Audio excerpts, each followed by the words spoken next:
Hey everybody, it's Maggie from Personal Euphoria with today's plank story.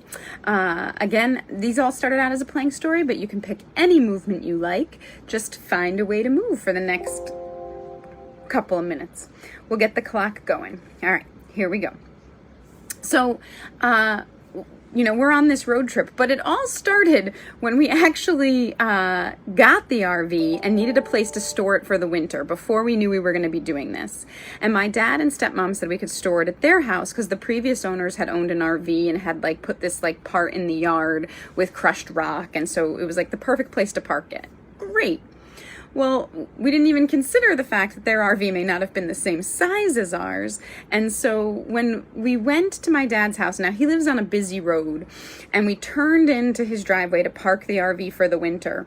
And what I've never really noticed driving into his house is that there's a little dip and then it comes back up. So from the road, it dips down and then comes up. And our RV is 33 feet long. And so we dipped down and came back up, but the RV was too long. And so we're up, but the back of the RV hit the first level right off the road, and we were stuck. This was pulling it in back there at the end of the fall, right, as we prepped it for winter, not knowing this trip was happening at the time. And, the RV has you can level it off. So in case you're camping and the site's not level, you can put air in it here and air in it here and tip it forward. So Matt played with the air and he was able to get unstuck and up the driveway, but still scratched their driveway quite a bit. And so we were thinking, whenever we need to get this out, how are we going to get this RV out? It's going to be potentially harder to back out. We'll be backing out onto a busy road. And then when we took this trip, we had a plan to get the RV out, but it was going to snow. So we had to go earlier, because if you remember, right before Christmas, we got that snowstorm on December 19th or something. So we had to get the RV out before the snow because we thought that would only make it more of a hassle. And Matt bought this rounded metal thing that you put in the hitch, and his thought was yes, it would reduce the amount of space, but it would help it to roll. So it wasn't just the hitch hitting and digging backwards into the ground. And we tried to pick the best angle. It's freezing cold. We're trying to beat the snow that's coming later tonight. And we start to back out, and we stop and we try to put levels under the wheel to lift it up, and so that it can go maybe over these levels and kind of miss this pit. And the wheels just shoot those out as they try to go.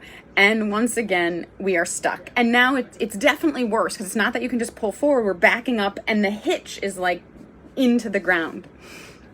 And we're trying all these things. We're trying to change the level. Nothing's working. We can't seem to get out. And my dad finally says to Matt, you know what? Just gun it and hope for the best. We'll wait for a gap in traffic and just put the pedal to the metal and try to get out of here. I think that's where we're at. I don't even know how you tow this thing. So we wait for a gap, and Matt does that, and with a little more damage to the driveway and to our front step, which got shifted, and a few other things, which all we're able to put back, he makes it out. But at that point, a tractor trailer truck comes barreling down. Now this guy had time to see Matt and stop and realize maybe these are new RVers who don't know what they're doing and they've just been stuck in a driveway. Instead, he just gets on his horn and takes it through the breakdown lane, just missing the RV. And I remember thinking at the time, oh, this must be COVID. This guy's just tense. He can't even think for a second that someone else just might be in need of a little calm and support. He's just barreling through. But the good news is we got it out. And when we return from this trip, we'll need a new place to park it because I don't think it's ever getting in or out of my dad's house again. Anyway, have a wonderful day. That was nearly a 4-minute plank. And as always, keep moving.